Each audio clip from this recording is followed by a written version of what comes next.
গরজে শুয়ে থাকে, বউ কয় লাগে একেবারে না বুঝলে মাজা পেছিয়ে হাই রে হাই। এ মায়েরা শোনেন, জোরে কোরআন তেলাওয়াত করলে সেই কোরআন যদি পরপুরুষ শুনতে পায় আপনাদের পর্দা খেলাপের গুনাহ হবে জোরে কোরআন তেলাওয়াত করলে। আর ঝগড়া করলে কি হবে? ওই মরদের কি হবে যার বউ ঝগড়া করতে যায়? স্বামী ছাড়া অন্য কোন পুরুষের জন্য নারীরা সাজতে পারবে না। আবার মায়েরা যাদের স্বামী বিদেশে গেছে, বিদেশে কষ্ট করে টাকা পয়সা কামাই করতেছে, আপনি আমানত স্বরূপ বাড়িতে থাকবেন মা, দুনিয়ার কোনো পুরুষ মানুষ যেন আপনাকে দেখতে না পায়। স্বামীর সঙ্গে সাইজা গুইজা থাকবেন, অন্য কোনো পুরুষের জন্য কোন নারীরে সাজা জায়েজ। জোরে বলবেন জায়েজ। তাহলে বাড়ির থাকে পাগলি, এটি হলুদ ভেরাত হচ্ছে, এটি কালি ভেরাত হচ্ছে। আর যখন কোন জায়গায় যাবি বেড়াবার, ওরে বাবা রে, কথা প্রসঙ্গে কথা আসতেছে, একটু শোনেন। নবীর অধীনে যেমন তার বিবি ছিল, তার মেয়েও ছিল, যতদিন বিয়ে হয় নাই। 9 বছরের মেয়ে ফাতেমা ঘরের মধ্যে ঢুইকা দেখে নবী হাতের মধ্যে 2টা ছুরি দিয়ে মুসকি মুসকি হাসতেছে। এই দৃশ্য দেখার পরে নবী আর ঘরের মধ্যে থাকলেন না। নবী যখন ঘর থেকে বাইরে যায়, ফাতিমা চমকে গেল। আমার বাবা ঘরের মধ্যে ঢুকে আমাকে মা মা বলে আদর করে, সেই বাবা কেন ঘর থেকে বাইরে যায়? বারান্দায় গিয়ে দেখে নবীর চোখটা দর দর করে পানি পড়তেছে। ফাতেমা বলে, বাবা কি দুঃখে আজকে আপনি এমন করে কাঁদতেছেন? রাসূল বলে, ফাতেমা যে দুনিয়াতে সাজবে মা, আল্লাহ তার আখিরাতের সাজ কমায় দেবে। সঙ্গে সঙ্গে ফাতেমা হাতের চুরি খুলে মাটির থাইলা দেয়। নবী দৌড়ে গিয়ে 2টা চুরি নিয়ে কুড়ে নিয়ে পকেটের মধ্যে ঢুকে দেয়। ফাতেমা বলে, বাবা এই চুরি হাতে দেওয়ার কারণে আপনি ঘরে ঢুকলেন না, সেই চুরি ফাইলা দিলেন, আপনি কেন কুড়ে পকেটে ঢুকে এলেন? রাসূল বলে, ফাতেমা এই চুরি যত্ন করে রাখা দিব মা, একদিন তোর নাকে নাক ফুল পরাবো, একদিন তোর কানে কানে ফুল পরাই দেব, একদিন তোর গলায় মালা পরাই দেব। ফাতেমা বললেন, কবে কবে? আল্লাহ নবী বললেন, যেদিন তোমার বিবাহ হবে। ও ফাতেমা, মেয়েরা কেবল মাত্র এক ব্যক্তির জন্য সাজতে পারবে, সেই ব্যক্তি হলো তার স্বামী। স্বামী ছাড়া অন্য কোন পুরুষের জন্য নারীরা সাজতে পারবে না। আবার মায়েরা যাদের স্বামী বিদেশে গেছে, বিদেশে কষ্ট করে টাকা পয়সা কামাই করতেছে, আপনি আমানত স্বরূপ বাড়িতে থাকবেন মা, দুনিয়ার কোন পুরুষ মানুষ যেন আপনাকে দেখতে না পায়। স্বামীর সঙ্গে সাইজা গুইজা থাকবেন, অন্য কোন পুরুষের জন্য কোন নারীরে সাজা জায়েজ। জোরে বলবেন জায়েজ। ইন্নাল্লাহা মা'আস সাবিরিন, ধৈর্যশীলদের সঙ্গে কে আছে? এরপর আল্লাহ বললেন, ওয়ালা তাকুলু, এটাই কিন্তু শেষ আয়াত, এটাই আমার ওয়াজের শেষ পয়েন্ট। ওয়ালা তাকুলু লিমান ইউকতালু ফি সাবিলিল্লাহি আমওয়াতুন বাল আহইয়াউ ওয়ালাকিন লা তাশউরুন। আচ্ছা, একটা মানুষের নাম কই তো, আপনারা দেখেন তো বুঝতে পারেন কিনা। লোকটার নাম হলো মীর কাসিম আলী। নাম শুনছেন? মীর কাসিম আলী, ওনার উকিল গিয়ে ওনাকে বলতে, স্যার আজকে রাত 12টায় আপনার ফাঁসি হবে, আজকে রাত 12টায় আপনার কি হবে? ফাঁসি হবে। মীর কাসিম আলী বলতেছেন, আলহামদুলিল্লাহ আলহামদুলিল্লাহ, মুসকে মুসকে হাসতেছে আর বলতেছে আলহামদুলিল্লাহ। উকিল, এখন কয়টা বাজে? এখন তো 9:30 বাজে স্যার। তাহলে 9:30 বাজলে তাহলে এখনো 2.5 ঘন্টা। বলে, হ্যাঁ স্যার, এখন 2.5 ঘন্টা পর আপনার ফাঁসি হবে। তো মীর কাসিম আলী বলতেছে, খামাখা 2.5 ঘন্টা বসে থাকে কি লাভ? আমি 2 ঘন্টা ঘুম পারি, যদি এত না পাই তুমি আমার ঘুম থেকে ডাক দিবা। কিন্তু এই কথাটা খেয়াল করবেন, কয় ঘন্টা ঘুম পারবো? যদি এত না পাই উকিল, তুমি আমাকে ঘুম থেকে ডাক দিও 8 ঘন্টা আগে। উকিল মনে মনে চিন্তা করে, ওরই হবি ফাঁসি আর উই দিবি ঘুম আর আমার লাগবি টাকা। এই মনে হয় ফাঁসি চিন্তা টাকলা হয়ে গেছে। উকিলের নাম হলো তাজুল ইসলাম। উকিলের নাম কি? তাজুল ইসলাম। উনি ঘর থেকে মনের দুঃখে বাইরে হয়ে গেছে, ফাঁসির কন্ডম সেল থেকে বাইরে হয়ে গেছে। 2 ঘন্টা পরে আইসা দেখে মীর কাসিম আলী ঘুম পাড়তেছে, নাক ডাকতেছে আর ঘুম পাড়তেছে। হায় হায় রে, 8 ঘন্টা পরে লোকটার ফাঁসি হবি, আর যে হারে ঘুম পাড়তেছে, পায়ের আঙ্গুল লড়াইছে, চেতন পাচ্ছে। চেতন ভাই বলতেছে, ভাই 12টা বাজে গেছে নাকি? না স্যার, আপনি যা করছিলেন 8 ঘন্টা আগে ডাক দিছি। আলহামদুলিল্লাহ। ওযু করে 2 রাকাত নামাজ আদায় করে এই কোরআন শরীফ থেকে 2টা সূরা তেলাওয়াত করলেন। একটা সূরা মূল আর একটা হলো মুজাম্মিল। 2টা সূরা তেলাওয়াত করে খাসির কন্ডম ছেলে যে পাঞ্জাবিটা সবচাইতে ভালো, ওইটা পরে চিরুনি দিয়ে মাথা হাসড়ায় বলে, উকিল একবার আমার দিকে তাকায় দেখো তো আমার কেমন লাগতেছে। পাঞ্জাবি গায়ে দিয়ে মাথার চুল হাসড়ে বলে, উকিল রে আমার কেমন লাগতেছে। উকিল কান্দের বলে, স্যার আপনি কি শ্বশুর বাড়ি যাবেন? আপনার ফাঁসি হবে। মীর কাসেম আলী মুস্কি মুস্কি হাসে বলে, উকিল ফাঁসি হবে আমার, আর তুমি কেন কাঁদতেছো? তুমি কি জানো 2 ঘন্টা ঘুমের ভিতরে আল্লাহ পাক আমাকে রেজাল্ট জানাইছে। এই দুনিয়াতে যাদেরকে অন্যায় ভাবে হত্যা করা হবে, অন্যায় ভাবে ফাঁসি দেওয়া হবে, তাদের মৃত্যু হবে না। দুনিয়াতে ফাঁসির মঞ্চ থেকে আল্লাহ তাদের জন্য 8টা জান্নাতের দরজা খুলে দিবে। বাজার আজকে ফিলিস্তিনের মা সন্তান জন্ম দেওয়ার পরে বলে, আল্লাহ আমার সন্তানকে আমি ডাক্তার বানাতে চাই না, আমার সন্তানকে আমি ইঞ্জিনিয়ার বানাবো না, আমার সন্তানকে তোমার দ্বীনের মুজাহিদ হিসেবে কবুল করে দাও। আবু যার গিফারি যখন ফজরের 2 রাকাত সুন্নত নামাজ আদায় করতেছে, এমন সময় হযরত আলীর মন বলতেছে, আলী তুই নবীর কাছে বলেছিস ফজরের নামাজ পড়বো না, সুন্নত পড়লে অসুবিধা কি? তুই তো নবীর কাছে কইছি ফজর পড়বো না, ফরজ পড়বো না, ফজর পড়বো না। ফজর হলো 2 রাকাত, যোহর হলো 4 রাকাত, আসর হলো 4 রাকাত, মাগরিব হলো 3 রাকাত, এশা হলো 4 রাকাত। এই 17 রাকাত নামাজ লাইলাতুল মেরাজে আল্লাহ নবীকে দিয়েছে। এই মেরাজের নামাজ হলো ফরজ। জোরে গঙ্গা ঠিক কিনা? সর্বসাকুল্যে কয় রাকাত? 17 রাকাত। জোরে বলেন কয় রাকাত? আলী রে ফজরের 2 রাকাত সুন্নত বললে তোর সমস্যা কি? হযরত আলী আবু যার গিফারির কাছে গিয়ে ফজরের 2 রাকাত সুন্নত নামাজ আদায় করেছে। আবু যার গিফারির বন্ধুর নাম হল হযরত আলী। আবু যার গিফারি আর হযরত আলী 2 জন কি কথা বলেন না কেন? 2 জন কি? ফাতেমা যখন বলে গেল, স্বামী গো গভীর রাত্রে যখন মারা যাব আপনি আমাকে গভীর রাত্রে কবর দিবেন। দুনিয়ার কোন মানুষ যেন ফাতেমার পর্দার খেলাপের কোনো কিছু না পায়, ফাতেমার কবরের খবর যেন জানতে না পায়। আপনি আমার কবর খুঁড়তে যদি কষ্ট মনে হয়, আপনার আপন বন্ধু যদি কেউ থাকে তারে বলবেন সে যেন ফাতেমার কবরটা একটু গোপনে খনন করে দেয়। গভীর রাত্রে হযরত আলী আবু যার গিফারের জানলার কাছে ছোট বাচ্চার মতন ফোঁপায় ফোঁপায় কাঁদতেছে।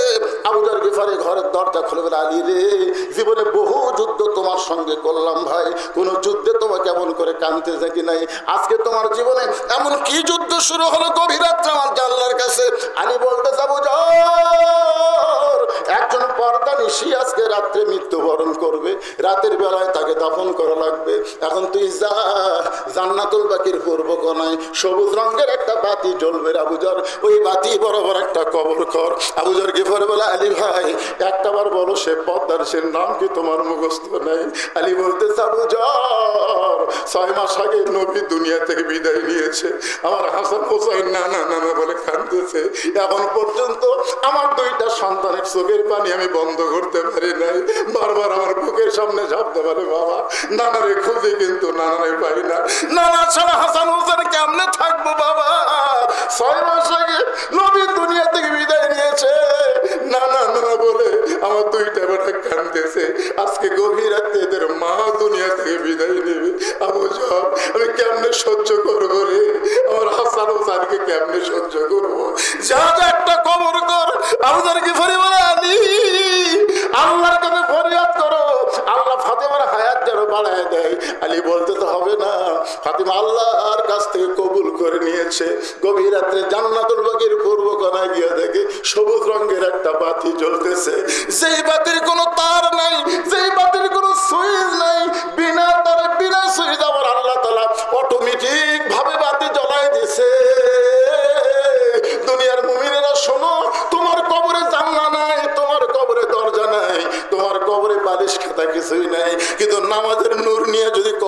করবার পারো, তোমার কবরকে আল্লাহ তাআলা জান্নাতের টুকরা বানায় দিবে। আবু জাহল গিফারি কোদাল দিয়ে কবর খুঁড়তেছিলেন, সেই কবর খুঁড়তে খুঁড়তে তিনি পাগল হয়ে গেলেন। এই আবু জাহল হচ্ছে হযরত আলীর বন্ধু, যে সুন্নত শেষ করছে। আবু জাহল গিফারি বলতেছে, আলী ভাই এশার সময় কি ওয়াদা করলেন নবীর সামনে? আপনি করলেন ফজরের নামাজ পড়বেন না, তো কি? আলী বলতেছে, তুই আমার চাইতে বেশি জানিস। আবু জাহল গিফারি কান ধরে বলতেছে, নাউযুবিল্লাহ, আল্লাহর নবীর পরে এই দুনিয়াতে সবচাইতে যিনি বেশি জানে তার নাম হলো হযরত আলী। জোরে খান সুবহানাল্লাহ। আল্লাহর নবীর পরে যিনি সবচাইতে বেশি জ্ঞানী তার নাম কি? হ্যাঁ, যখন হযরত ওমর ফারুক মদিনার খলিফা ছিলেন তখন আলী ছিল শিক্ষামন্ত্রী। আবু বকর যখন মদিনার খলিফা ছিলেন তখন আলী ছিল শিক্ষামন্ত্রী। নবী যখন মদিনার রাষ্ট্রপতি ছিলেন তখন হযরত আলী ছিল শিক্ষামন্ত্রী। ওসমান যখন মদিনার খলিফা ছিলেন তখন আলী ছিল শিক্ষামন্ত্রী। ধরে গেল সুবহানাল্লাহ। তার নবীর সময় থেকে ওসমান পর্যন্ত সব মন্ত্রী পাল্টালেও শিক্ষামন্ত্রী কেউ পাল্টায়নি। আজকে আমাদের বাংলাদেশের শিক্ষামন্ত্রীকে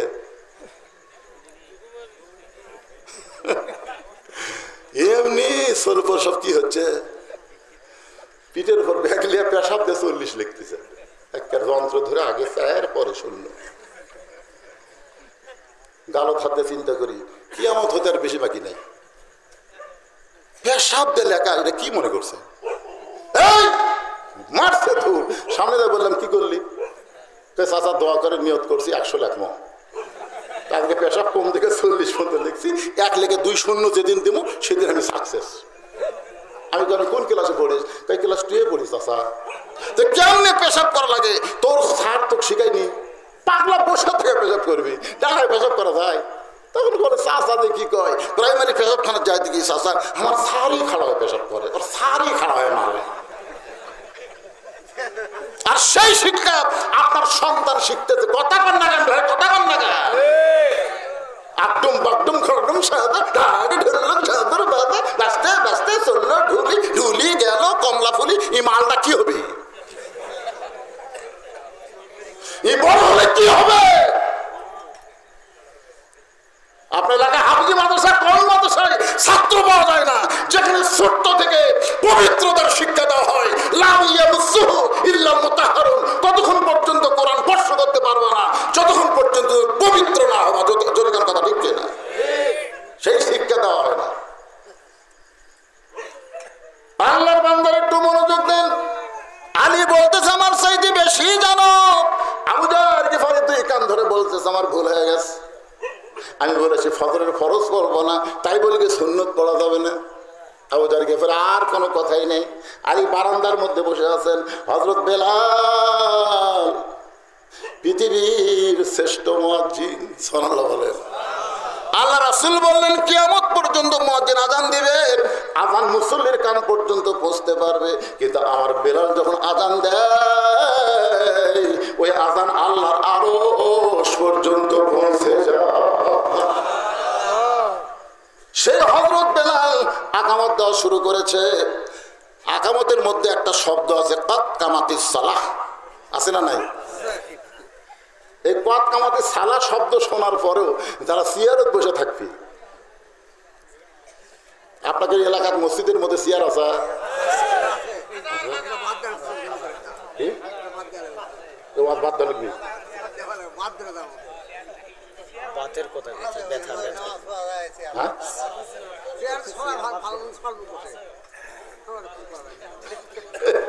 পাগলা সিয়ারত বসলে আপনি সিয়ারত বসবেন, এটা কোন জায়গায় পাচ্ছেন?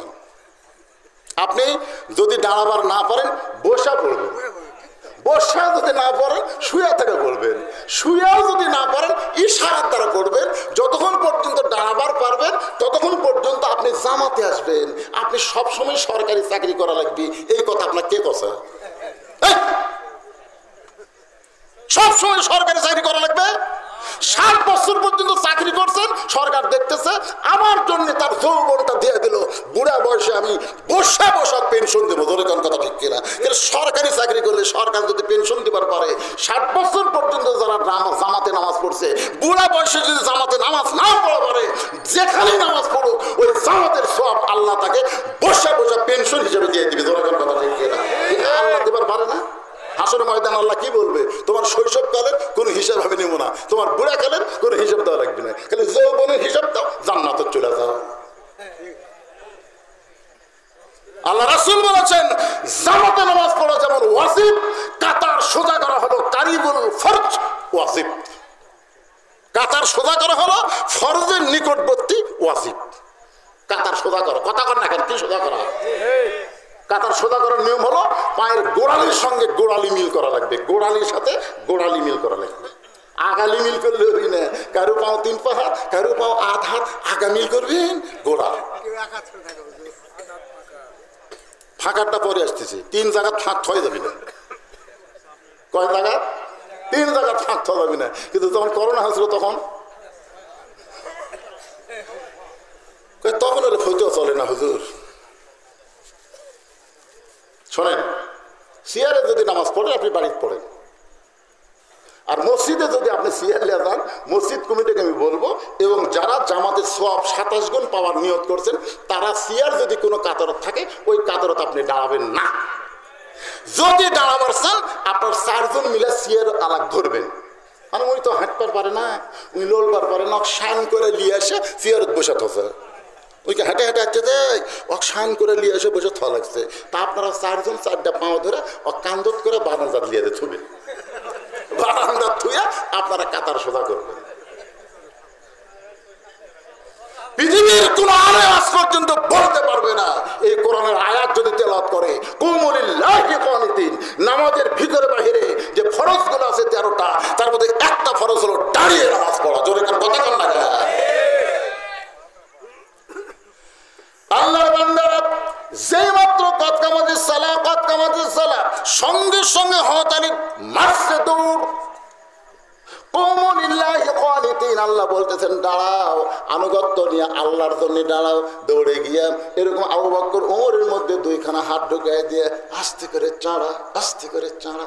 যখন দেখতেছেন যে প্রথম কাতার হইয়া দ্বিতীয় কাতারে কোনো মুসল্লি নাই, আপনি একজন দেখতেছেন প্রথম কাতার ভরে গেছে আর মুসল্লি আসার মতন কোনো সম্ভাবনা নেই, তখন আপনি একজনে দ্বিতীয় কাতারে দাঁড়াবার পারবেন না। গোটা কাতারের মধ্যে দেখবেন যে জায়গায় একটু ফাঁকা আছে, একটু বেশি ফাঁক যদি করা লাগে আপনাকে আটাতে দেয়, তাহলে মারবেন সারা সারা। এর নাম কি? জোরে মারলে আবার নামাজ বাদ দেয়, কিন্তু মারামারি শুরু হবে। জোরে কথা ঠিক কথা কবি তো মোবাইলের মধ্যে বারেন্দার রিংটন বাজতেছে। আমাদের 5 মিনিট মোবাইলের মধ্যে বারেন্দাত একজনের মোবাইল রিংটন বাজতেছে, বুঝলেন? ওই সামনে কাতার থেকে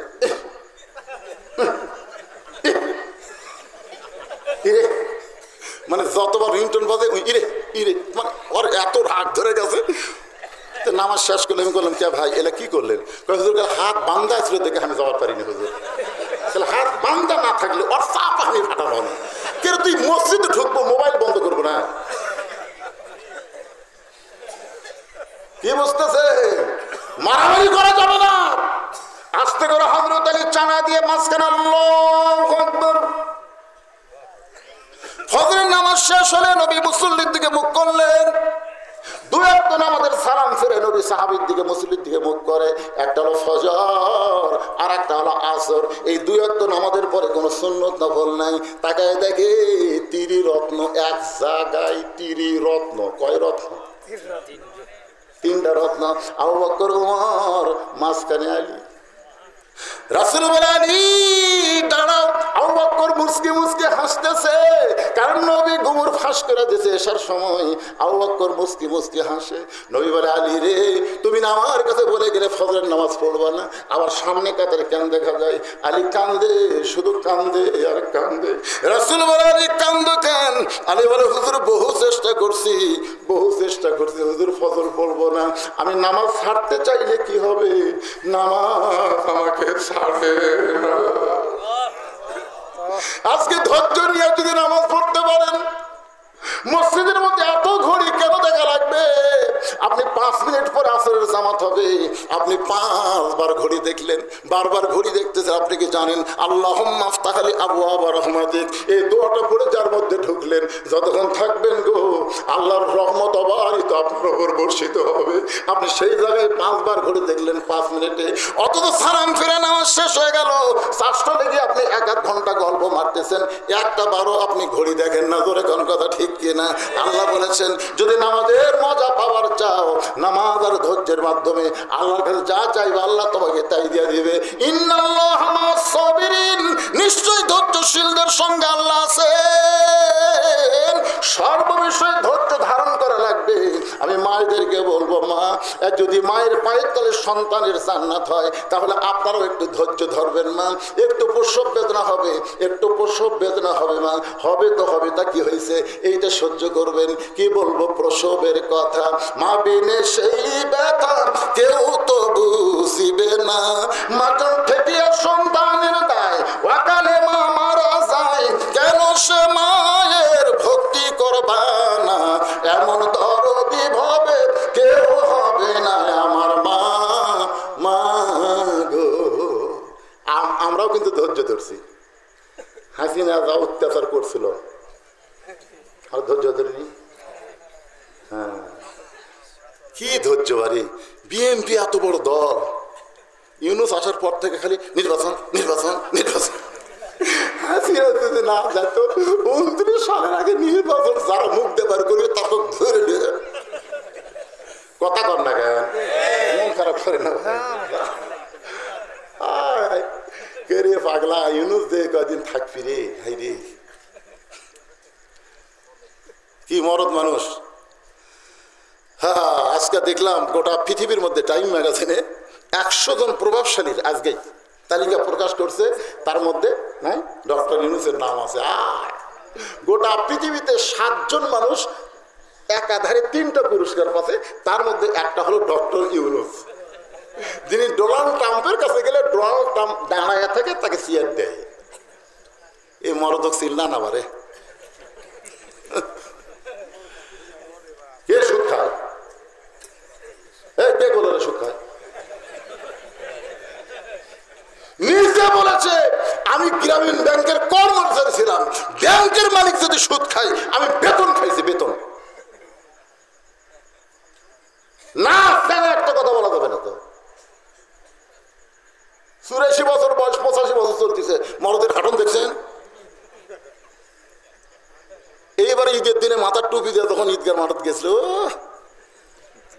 আমরা চিন্তা করলাম খালেদা জিয়া যতদিন ছিল মেয়ে মানুষ হওয়ার কারণে, হাসিনা যতদিন ছিল যাওয়ার পারেনি, এবার মরদ মানুষ।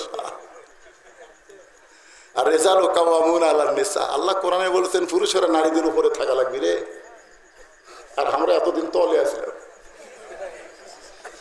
বুখারী শরীফের একটা হাদিস কই শুনবেন, মা তারাক্তু বাদি আলা উম্মতি ফিতনাতুন আদর আলা রাজুলু মিনান নিসা, রাহুল বুখারী কিতাবুল ফিতান। আল্লাহ রাসূল বলেছে আমার পরে আমার উম্মতের জন্য সবচেয়ে বড় বিপদ হলো নারী নেত্রী মেনে নেওয়া। 1400 বছর আগে নবী কেমনে জানলো যে বাংলাদেশের মরদ গুলা মেয়ে মানুষের তলে থাকবে?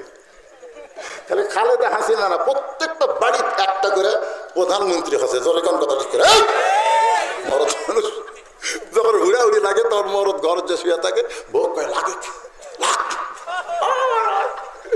একেবারে অন্যা বুঝলে মাজা পেছিয়ে হাই রে হাই। শোনান, জোরে কোরআন তেলাওয়াত করলে সেই কোরআন যদি পরপুরুষ শুনতে পায় আপনাদের পর্দা খেলাপের গুনাহ হবে। জোরে কোরআন তেলাওয়াত করলে আর ঝগড়া করলে কি হবে?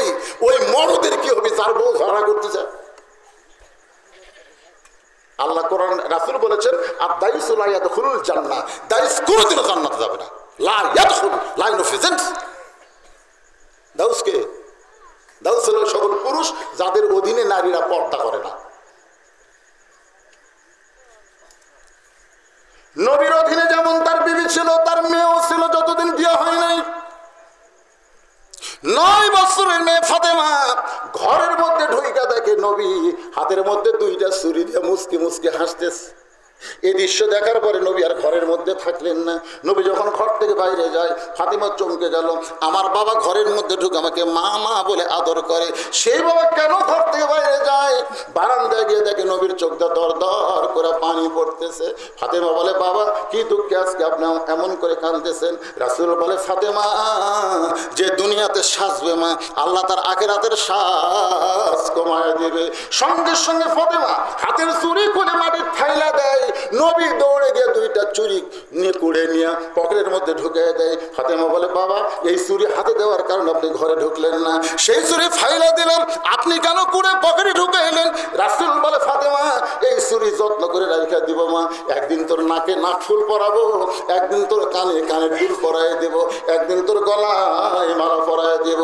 ফাতেমা বললেন, কবে কবে? আল্লাহ নবী বললেন, যেদিন তোমার বিবাহ হবে। ও ফাতেমা, মেয়েরা কেবলমাত্র এক ব্যক্তির জন্য সাজতে পারবে, সেই ব্যক্তি হলো তার স্বামী। স্বামী ছাড়া অন্য কোনো পুরুষের জন্য নারীরা সাজতে পারবে না। আবার মায়েরা, যাদের স্বামী বিদেশে গেছে, বিদেশে কষ্ট করে টাকা পয়সা কামাই করতেছে, আপনি আমানত স্বরূপ বাড়িতে থাকবেন মা, দুনিয়ার কোনো পুরুষ মানুষ যেন আপনাকে দেখতে না পায়। স্বামীর সঙ্গে সাইদা গুইজা থাকবেন, অন্য কোনো পুরুষের জন্য কোনো নারীরে সাজা জায়েজ। জোরে বলবেন জায়েজ। তাহলে বাড়ির থাকে পাগলি, এটি হলুদ ভেরাত হচ্ছে, এটি কালি ভেরাত হচ্ছে। আর যখন কোনো জায়গায় যাবি বেড়াবার, ওরে বাবা রে, কথা প্রসঙ্গে কথা আসতেছে, একটু শোনেন। ইন্নাল্লাহ মা'আস সাবিরিন, ধৈর্যশীলদের সঙ্গে কে আছে? এরপর আল্লাহ বললেন, ওয়ালা তাকুলু, এটাই কিন্তু শেষ আয়াত, এটাই আমার ওয়াজের শেষ পয়েন্ট। ওয়ালা তাকুলু লিমান ইউকতালু ফি সাবিলিল্লাহি আমওয়াতুন বাল আহইয়াউ ওয়ালাকিন লা তাশউরুন। আচ্ছা, একটা মানুষের নাম কই তো, আপনারা দেখেন তো, বুঝতে পারেন কিনা। লোকটার নাম হলো মীর কাসিম আলী। নাম শুনছেন? মীর কাসিম আলী, ওনার উকিল গিয়ে ওনাকে বলতে, স্যার আজকে রাত 12টায় আপনার ফাঁসি হবে। আজকে রাত 12টায় আপনার কি হবে? ফাঁসি হবে। মীর কাসিম আলী বলতেছেন, আলহামদুলিল্লাহ আলহামদুলিল্লাহ, মুসকে মুসকে হাসতেছে আর বলতেছে আলহামদুলিল্লাহ। উকিল, এখন কয়টা বাজে? এখন তো 9:30 বাজে স্যার। তাহলে 9:30 বাজলে তাহলে এখনো 2.5 ঘন্টা। বলে, হ্যাঁ স্যার, এখন 2.5 ঘন্টা পর আপনার ফাঁসি হবে। তো মীর কাসিম আলী বলতেছে, খামাখা 2.5 ঘন্টা বসে থাকে কি লাভ? আমি 2 ঘন্টা ঘুম পারি। যদি এত না পাই, তুমি আমার ঘুম থেকে ডাক দিবা। কিন্তু এই কথাটা খেয়াল করবেন, কয় ঘন্টা ঘুম পারবো? যদি এত না পাই উকিল, তুমি আমাকে ঘুম থেকে ডাক দিও 8 ঘন্টা আগে। উকিল মনে মনে চিন্তা করে, ওরই হবি ফাঁসি আর উই দিবি ঘুম আর আমার লাগবি টাকা। এই মনে হয় ফাঁসি চিন্তা পাগলা হয়ে গেছে। উকিলের নাম হলো তাজুল ইসলাম। উকিলের নাম কি? তাজুল ইসলাম। উনি ঘর থেকে মনের দুঃখে বাইরে হয়ে গেছে, ফাঁসির কন্ডম সেল থেকে বাইরে হয়ে গেছে। 2 ঘন্টা পরে আইসা দেখে মীর কাসিম আলী ঘুম পাড়তেছে, নাক ডাকতেছে আর ঘুম পাড়তেছে। হায় হায় রে, 8 ঘন্টা পরে লোকটার ফাঁসি হবি আর যে হারে ঘুম পাড়তেছে। পায়ের আঙ্গুল লড়াইছে, চেতন পাচ্ছে। চেতন ভাই বলতেছে, ভাই 12টা বাজে গেছে নাকি? না স্যার, আপনি যা করছিলেন 8 ঘন্টা আগে ডাক দিছি। আলহামদুলিল্লাহ। ওযু করে 2 রাকাত নামাজ আদায় করে এই কোরআন শরীফ থেকে 2টা সূরা তেলাওয়াত করলেন। একটা সূরা মূল আর একটা হলো মুজাম্মিল। 2টা সূরা তেলাওয়াত করে খাসির কন্ডম ছেলে, যে পাঞ্জাবিটা সবচাইতে ভালো, ওইটা পরে চিরুনি দিয়ে মাথা হাসড়ায় বলে, উকিল একবার আমার দিকে তাকায় দেখো তো আমার কেমন লাগতেছে। পাঞ্জাবি গায়ে মাথার চুল হাসে বলে, উকিল রে আমার কেমন লাগতেছে। উকিল কান্দের বলে, স্যার আপনি শ্বশুর বাড়ি যাবেন, আপনার ফাঁসি হবে। মীর কাসিম আলী মুস্কি মুস্কি হাসে বলে, উকিল ফাঁসি হবে আমার, আর তুমি কেন কাঁদতেছো? তুমি কি জানো 2 ঘন্টা ঘুমের ভিতরে আল্লাহ পাক আমাকে রেজাল্ট জানাইছে এই দুনিয়াতে যাদেরকে অন্যায় ভাবে হত্যা করা হবে, অন্যায় ভাবে ফাঁসি দেওয়া হবে, তাদের মৃত্যু হবে না। দুনিয়াতে ফাঁসির মঞ্চ থেকে আল্লাহ তাদের জন্য 8টা জান্নাতের দরজা খুলে দিবে।